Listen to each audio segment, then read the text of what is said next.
Assalamualaikum warahmatullahi wabarakatuh. Perkenalkan, nama saya Muhammad Reza Pratama. Di sini saya akan menjelaskan tentang General Anxiety Disorders atau gangguan kecemasan menyeluruh. Yang pertama, pengertian. Gangguan kecemasan menyeluruh atau Generalized Anxiety Disorder adalah gangguan kecemasan yang terjadi pada seseorang, ditandai dengan cemas berlebihan, khawatir dan tegang yang tidak terkendali. Kecemasan tersebut cenderung terjadi secara berulang dan tidak terkendali. Orang yang mengalami gangguan kecemasan menyeluruh biasanya dapat merasa cemas walaupun tidak sedang menghadapi situasi yang menegangkan. Penyebabnya, gangguan kecemasan menyeluruh dapat dialami oleh seseorang karena beberapa faktor, seperti faktor genetik atau keturunan, keadaan sosial atau lingkungan sekitar, keluarga, stres, dan dapat juga disebabkan oleh kecanduan alkohol. Individu yang menjadi keturunan orang dengan gangguan kecemasan menyeluruh memiliki kecenderungan lebih besar untuk mengalami gangguan kecemasan menyeluruh. Selain faktor genetik, faktor lain yang dapat menyebabkan seseorang mengalami gangguan kecemasan adalah konsumsi alkohol. Efek dari alkohol berlebihan dengan jangka waktu yang panjang dapat meningkatkan resiko gejala kecemasan menyeluruh. Akan tetapi, hal tersebut dapat diminimalisasi dengan mengurangi konsumsi alkohol. Jika seseorang dapat mengurangi dan berpantang untuk mengonsumsi alkohol, maka gejala gangguan kecemasan menyeluruh tersebut dapat berkurang. Berikutnya, keluarga dapat menjadi faktor penyebab seseorang mengalami gangguan kecemasan. Karena keluarga merupakan tempat pertama seseorang mendapatkan perlindungan. Akan tetapi, jika keluarga itu sedang bermasalah, seseorang menjadi diselimuti rasa tidak nyaman dan merasa terancam. Riwayat keluarga yang dapat menjadi pemicu seseorang mengalami gangguan kecemasan menyeluruh seperti perceraian orang tua, kekerasan dalam rumah tangga, KDRT. Selain itu, sebagai faktor lingkungan sosial juga dapat memberikan risiko besar bagi penyintas seperti penindasan atau bullying. Masalah serius yang dapat mempengaruhi kondisi mental seseorang.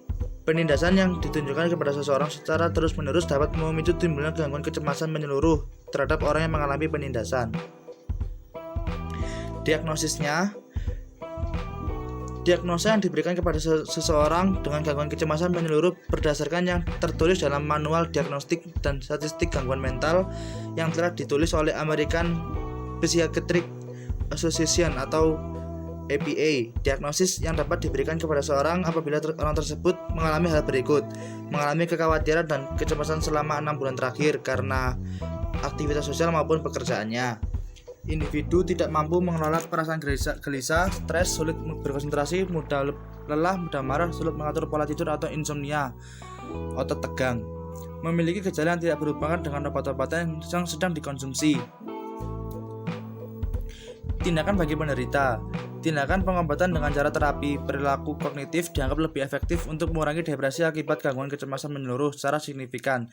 Terapi yang diberikan kepada seseorang dengan gangguan kecemasan menyeluruh dipercaya lebih terlihat secara nyata efeknya dalam jangka panjang daripada dengan memberi obat. Terapi perilaku kognitif dapat terbukti menurunkan gejala gangguan kecemasan menyeluruh pada seseorang setelah dilakukan 6 tahap terapi. Terapi yang dilakukan dapat sepenuhnya menghilangkan gejala gangguan kecemasan menyeluruh. Tetapi ada juga yang belum menghilangkan sepenuhnya.